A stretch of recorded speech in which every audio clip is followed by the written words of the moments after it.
Merci et bienvenue à tout le monde. Euh, on m'a demandé de produire comme thème de cette journée, ce qui est effectivement très Tisha B'Avesque, l'amour gratuit d'hier et d'aujourd'hui. Et bon, effectivement, nous savons que un des éléments destructeurs les plus forts de toute société, et en particulier du peuple juif, c'est la haine.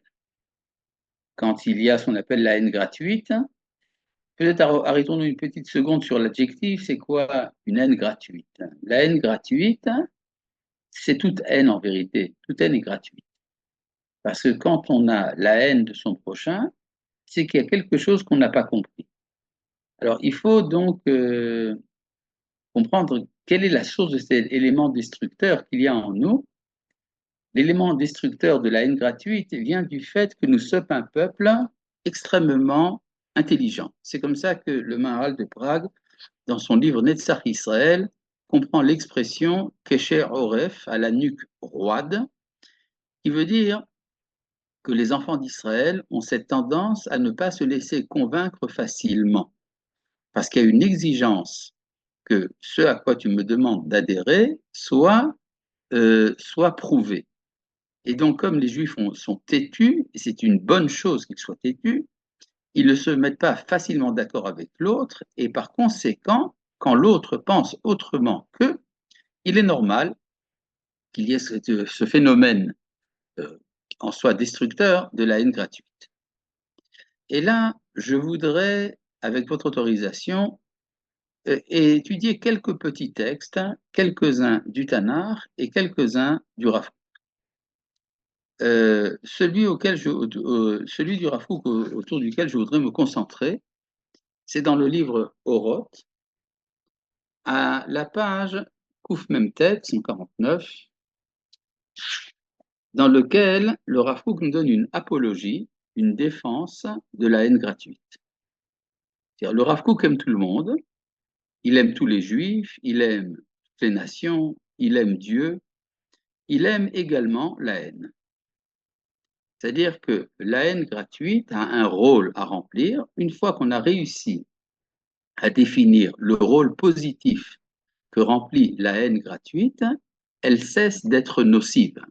Parce qu'à partir du moment où un phénomène est compris, alors le phénomène cesse tous ces aspects négatifs. Je vous lis ça en hébreu et très rapidement, nous allons traduire. Midat sinat chinam gamhi tzricha liitalot. La vertu, voilà, ce caractère de la haine gratuite doit également s'élever. Lo te'akev et ateshuva ve'et hageoula hashlema miklalut Israël. Il est impossible que la haine gratuite empêche la Géoula d'Israël. Tzrichim lefater orot gdolim lavin ou lehaskil. Il faut donc développer de grands entendements. Shegam miperude hadeot yotzet tova klalit. Que de la division des opinions sort également un bien collectif. Cela veut dire que je suis spécialiste dans une certaine valeur et mon prochain, lui aussi, a ses valeurs que lui défend. Pour pouvoir se consacrer au développement des valeurs qu'il défend, il est important qu'il ne me comprenne pas. Parce que s'il me comprenait, cela le menacerait dans sa certitude. D'ailleurs, on voit souvent dans les différentes factions de notre peuple qu'il il y a souvent ce refus du dialogue. Parce que intimement, on sait que l'autre a des bonnes raisons de dire ce qu'il dit, et si je me mets à son écoute, je risque de perdre mon opinion à moi, ma certitude à moi. Donc la meilleure manière de se défendre, c'est de ne pas écouter l'autre. En ne l'écoutant pas, je ne risque pas d'être remis en question, et donc je vais pouvoir me consacrer totalement à ce en quoi je suis bon. Et là, je voudrais reprendre donc un autre texte du Rav Kook que vous connaissez probablement, qui est tiré également de Oroth, je vais vous le dire oralement, cette idée comme quoi toute société, y compris la société d'Israël, est formée de trois soucis. Il y a ceux qui ont le souci religieux, qu'on peut appeler de manière un peu caricaturale le Kodesh.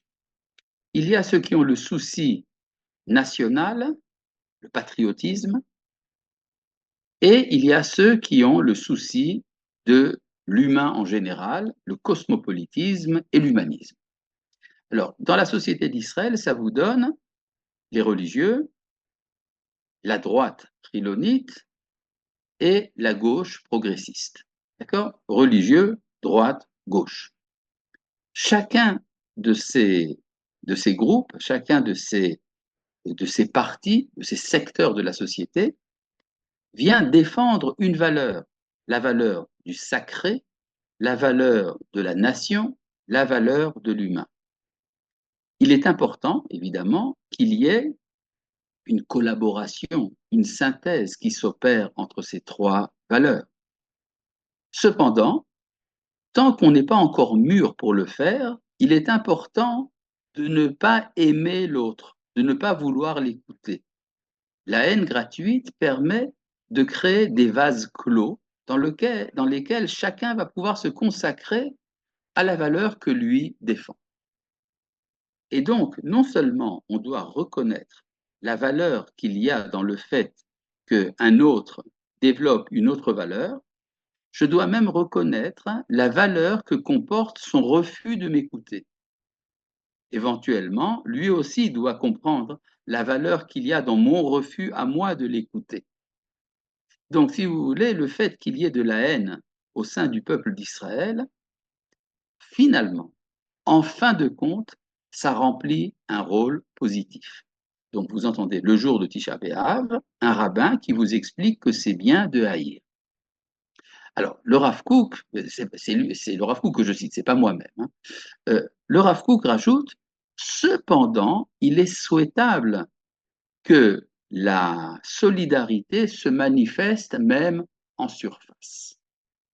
Évidemment, parce que nous n'aimons pas la haine, même si ce qu'on appelle la marloquette est parfois utile, mais comme dit le Maharal de Prague, afal pi shehi leshem shamayim, bien que la division est faite en faveur du ciel, c'est noa hi marloquette. La marloquette, la division, est quand même détestable. Donc, il faut détester le détestable, il faut haïr la haine, d'accord. Mais il y a ici une dialectique. Il faut comprendre que le fait que l'autre n'est pas prêt à m'écouter, le fait que l'autre a tort, cela aussi remplit un rôle. Et donc, on peut dire que l'épreuve de Tisha B'Av, c'est ça. C'est d'être capable de comprendre le fait que l'autre ne me comprenne pas. Et ça, je pense que c'est un enseignement dont notre génération a profondément besoin.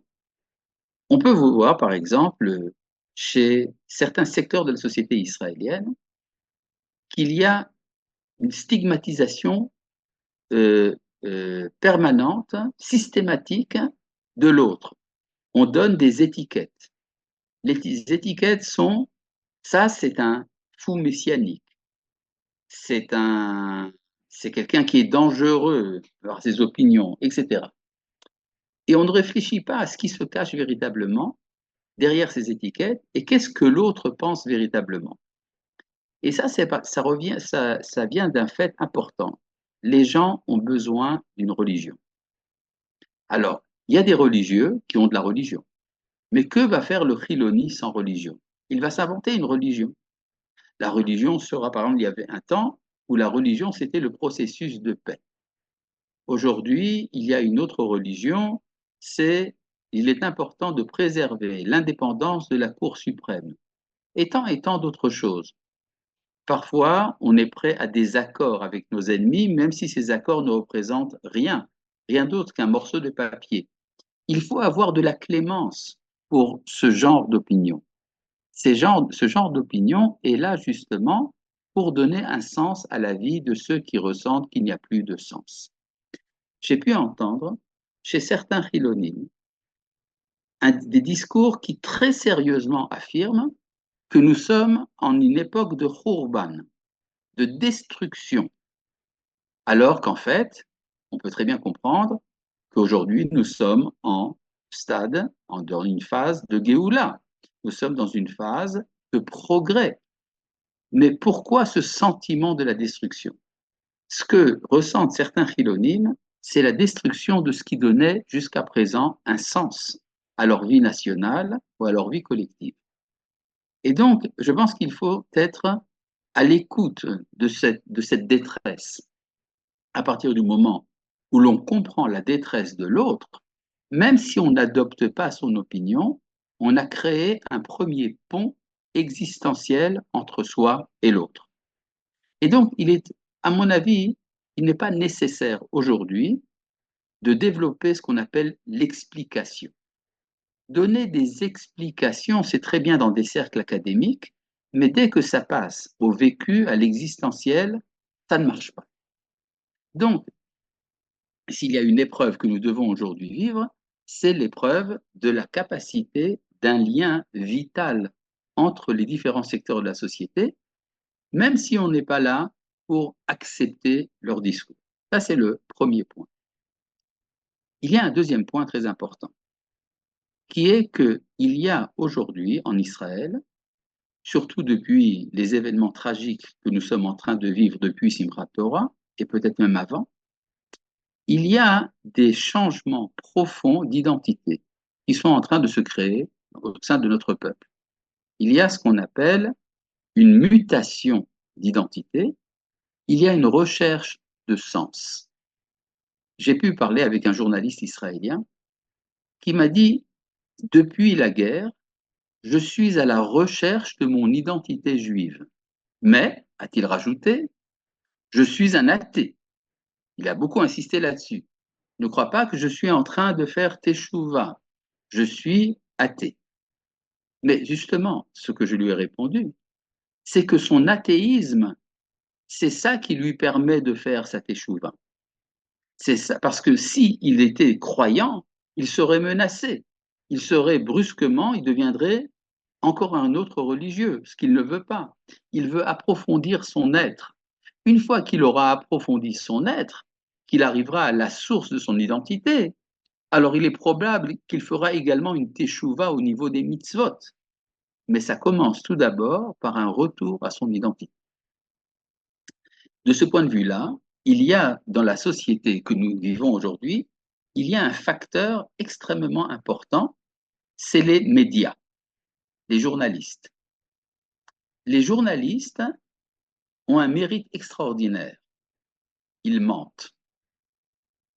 Or, le mensonge qui est diffusé par la classe médiatique est très important. Pourquoi? Parce que dans la classe médiatique, dans les informations qu'on nous donne d'heure en heure à la radio, à la télévision, etc., on nous fait croire que tout va mal.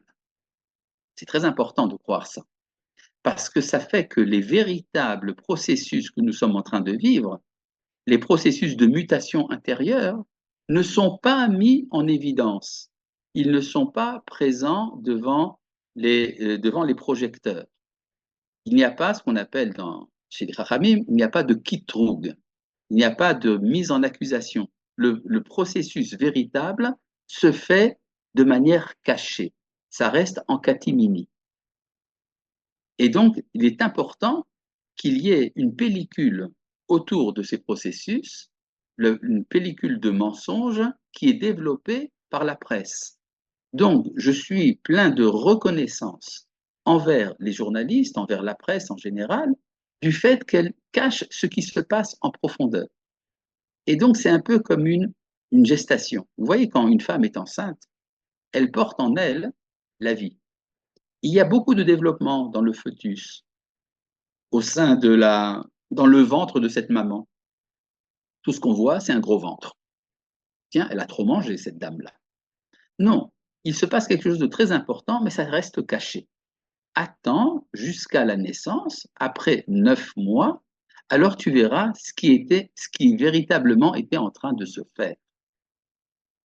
Et donc, on peut dire, c'est ça que nous vivons. Ça, c'est donc le deuxième point. premier point que j'ai mis en évidence, c'est l'importance de la haine gratuite. Deuxièmement, l'importance du mensonge médiatique.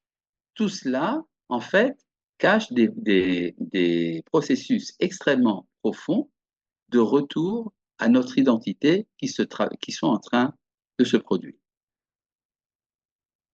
Ce qui a manqué, puisque nous parlons de la haine gratuite, d'hier et d'aujourd'hui. Je voudrais parler une petite seconde de la haine gratuite d'hier. Nous connaissons tous ce fameux texte de la Guémara dans le traité de Gittin qui nous parle de Kamsa et de Bar Kamsa. La Guémara dit ce récit a été à l'origine de la destruction du Beth Amikdash. De quoi s'agit-il? De quelqu'un qui est invité par erreur chez son ennemi. L'ennemi veut le jeter de la maison. Il lui dit ne me fais pas honte en public. Je suis prêt à payer mon repas et à payer même tout le repas. Simplement, ne me fais pas cette honte en public. Finalement, il est quand même jeté. Et les sages d'Israël étaient présents lors de cette scène et n'ont pas réagi. Ils n'ont pas réagi et donc le fameux invité du nom de Kamsa, de Bar Kamsa, veut se venger des rabbins, veut se venger de la classe dominante en Israël et accuse les Juifs de s'être révoltés contre l'empereur de Rome, et c'est comme ça que commence la destruction du temple. Quel est le problème? Est-ce que le problème, c'est la haine qu'il y avait entre Bar Kamsa et celui qui a fait le repas? Certainement pas, parce que ça, c'est une haine individuelle. Ils avaient peut-être des bonnes raisons de se haïr. Le problème, c'est le silence des rabbins qui étaient présents, qui auraient dû réagir. Qu'est-ce qu'ils auraient dû dire? Ils auraient dû dire, la première chose, ils auraient dû dire à Bar Kamsa, écoute, c'est vrai qu'il a tort de te jeter d'ici, mais ce n'est pas le moment de faire des disputes. Viens, on va en parler après. Ou bien ils auraient dû parler à l'hôte et lui dire, c'est vrai que tu as raison de vouloir le jeter, mais ne fais pas ce problème en public. On en parlera après. C'est-à-dire, ce qui a manqué, c'était un lien vital. Et ce lien vital, ce lien de vécu entre les différentes factions, c'est ça l'enjeu de Tisha B'Av, de retrouver l'amitié simple, humaine, fondamentale qui existe entre les hommes avant leur désaccord. Ça, c'est donc le troisième point, ce qui a manqué à l'époque. Quatrièmement, il y a, j'en ai parlé un peu dans d'autres occasions, mais c'est d'actualité,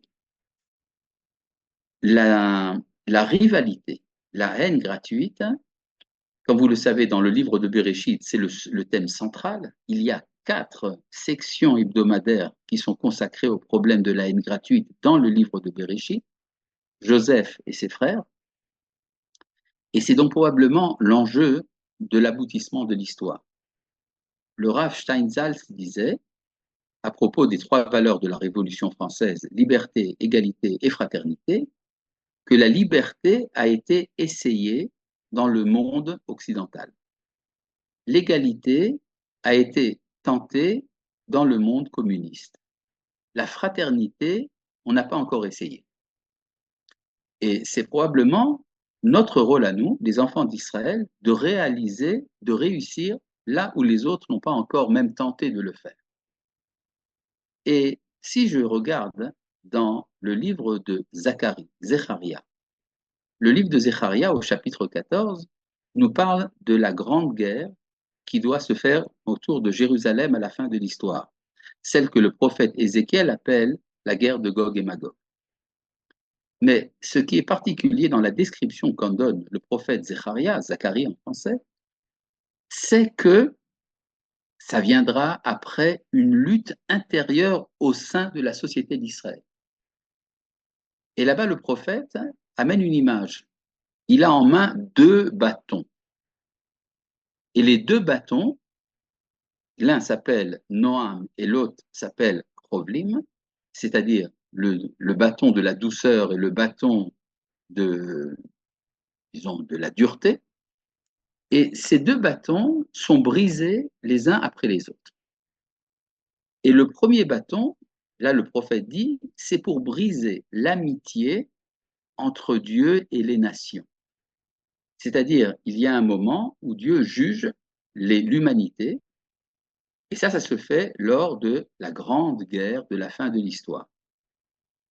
Et le deuxième bâton, il est brisé pour briser, ça c'est en toutes lettres dans le prophète Zechariah, dans le chapitre 11, pour briser la fraternité entre Juda et Israël. Qui sont Juda et Israël? Ce sont deux parties du peuple. On voit dans la suite du chapitre que Juda représente le gouvernement des Juifs basé sur la puissance militaire. C'est-à-dire, contrairement à ce que dit le prophète Ézéchiel, pour lequel Yehuda et Ephraïm, ça représente les religieux et les non-religieux, dans le livre de Zechariah, Yehuda représente la puissance politique sûre d'elle-même. Et face à cette puissance politique se tient un autre groupe que le prophète appelle Yoshvei Yerushalayim, ceux qui sont installés à Jérusalem. Et là, il y a quelque chose d'absolument incroyable. Juda demande aux habitants de Jérusalem de participer à la guerre. Au nom de Dieu. Amtsali Yoshev Yerushalayim, Bashem Tsevaot Elohehem. On voit dans le récit que finalement, les habitants de Jérusalem, ceux qui ne veulent pas participer à cette guerre, mais qui prononcent le nom de Dieu, restent à Jérusalem. Et la victoire est donnée à ce que le prophète appelle Aloufé Yehuda, les généraux de Yehuda, qui arrivent à la victoire sur deux fronts, le front sud et le front nord. C'est-à-dire intervient un conflit militaire qui va réconcilier finalement les parties du peuple. On pourrait dire que cette prophétie de Zacharie a été écrite aujourd'hui même. C'est-à-dire qu'il y a des moments de danger pour le peuple, où l'on découvre brusquement qu'au-delà des graves dissensions qui nous divisent, il y a une fraternité fondamentale.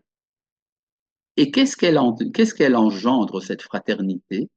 Pas simplement le fait d'être capable de faire la guerre ensemble. Ça serait, disons, un peu méprisable. Quoi, toute la fraternité, c'est pour résister à l'ennemi? Non, non, il y a quelque chose de beaucoup plus profond. C'est pour amener ce que le prophète appelle Ruach Hen Vetachanunim. Vient un moment de grâce, un moment où quelque chose de nouveau se crée dans l'identité d'Israël. Alors imaginez que nous arriverons à un moment dans notre histoire, très prochainement, où va s'opérer une synthèse d'identité entre ceux qui manifestent à Kaplan, à Tel Aviv, contre beaucoup de choses qui nous sont parfois chères, et que cette synthèse s'opère avec les jeunes des collines de Samarie, le Noir Agvaot. C'est-à-dire ces deux extrémités totales de la société qui ne sont pas prêts à écouter mon discours à moi qui vous parle d'unité, eh bien, ils vont finalement se rencontrer parce que chacun est porteur d'une énergie qui manque à l'autre. Et c'est là que nous arrivons à la vision qu'a le prophète Ézéchiel. Quand le prophète Ézéchiel dit qu'il faut prendre deux bâtons et les rejoindre ensemble. Et là-bas, la terminologie du prophète, c'est Yehuda et Ephraïm. Yehuda et Ephraïm, très schématiquement, ça représente les religieux et les laïcs qui doivent se réunir en un seul arbre, Etz Echad. Maintenant, pour arriver à être un seul arbre, est-ce que je dois renoncer à ce que l'autre, par exemple, accepte d'accomplir les mitzvot? Non, évidemment pas. Il va accomplir les mitzvot. Il va les accomplir non pas en tant que judéen, mais en tant qu'éphraïmite. C'est-à-dire les mitzvot, non pas en tant qu'un acquittement d'un devoir religieux, mais en tant qu'un devoir national. Je vais vous donner d'ailleurs pour ça un exemple très simple. La langue officielle de l'État d'Israël, c'est l'hébreu. Or, c'est une mitzvah de parler l'hébreu.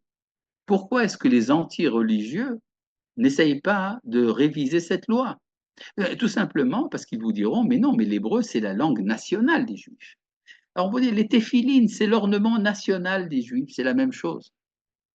Et ce qui manque probablement à Yehuda, c'est-à-dire le camp des religieux, c'est de comprendre qu'il y a des valeurs nationales auxquelles il n'est pas assez fidèle. Et donc, c'est ça qui est en train de se produire aujourd'hui. La menace qui vient de l'extérieur nous fait réfléchir aux éléments qui nous réunissent. Or, à partir du moment où le peuple d'Israël est réuni, aucune nation au monde ne peut lui résister. Et en fait, je suis donc, peut-être qu'aujourd'hui ça ne se fait pas à Tisha B'Av, d'être optimiste, mais nous savons que nous allons à la rencontre d'un événement, pas simplement un événement surnaturel, miraculeux. Non, nous allons à la rencontre d'un événement humain. Quelque chose en nous est en train de se transformer. Il y a un autre texte dans le prophète Isaïe, dans le chapitre 11, dans la Haftara que nous lisons le jour de Yom HaAtzmaut. Là aussi, il est question de Yehuda et d'Éphraïm. Il est dit en toutes lettres, Ephraim lo yekane et Yehuda, Yehuda lo yatzor et Ephraim. Ephraim ne sera plus jaloux de Juda, et Juda ne fera plus de misère à Ephraim. C'est-à-dire, il n'y aura plus de contraintes, ni d'un côté, ni de l'autre. Cependant, il y a une petite réserve. Il y a, au début du texte du prophète, il dit, Vesara kinat Ephraim, il est vrai que la jalousie d'Éphraïm disparaîtra. Il rajoute Vetsorere Yehuda ikaretu. Et ceux qui font des misères à Yehuda seront retranchés. C'est-à-dire, il y a une persécution de Yehuda opérée par un petit groupe au sein d'Éphraïm, peut-être pas très important, peut-être pas plus que 15 personnes, mais il y a des groupes oppresseurs de Yehuda qui devront être ôtés, à la manière d'une circoncision, dans laquelle vous enlevez une partie du corps pour permettre la sainteté. Et donc, ça veut dire que la synthèse ne se fait pas au prix du renoncement aux valeurs. Bien au contraire, il est évident que quand on dit à quelqu'un je t'aime, ça ne veut pas dire je justifie ton comportement. Au contraire, si je diagnostique qu'il y a chez toi une maladie, par amour de toi, je dois te la dire. Et c'est là qu'il y a également une friction qui s'opère. Mais quand vous faites la friction entre deux corps, c'est ce qui permet de les faire adhérer l'un à l'autre. Donc, il ne faut pas avoir peur, au nom de l'amour de l'autre, de lui dire également ce qui ne va pas chez lui. Parce que quand c'est dit avec amour, c'est également accepté. Vous connaissez cette histoire du Rav Aryeh Levin, qui était un très grand sage, un grand tzaddik au XXe siècle, qui, quand il a donné une gifle à un enfant, l'enfant a ressenti un tel amour dans la gifle que c'est ça qui lui a fait réussir toute son existence. Donc, n'ayez pas peur de donner de temps en temps une bonne baffe, mais attention, uniquement avec un cœur rempli d'amour débordant. C'est là que ça peut réussir. Donc, nous apprenons qu'il y a toute une dialectique de l'amour gratuit qui est disons, la morale que nous devons tirer des événements que nous vivons depuis le Tisha B'Av de Simchat Torah jusqu'à notre Tisha B'Av qui doit redevenir un Simchat Torah. Merci. Amen.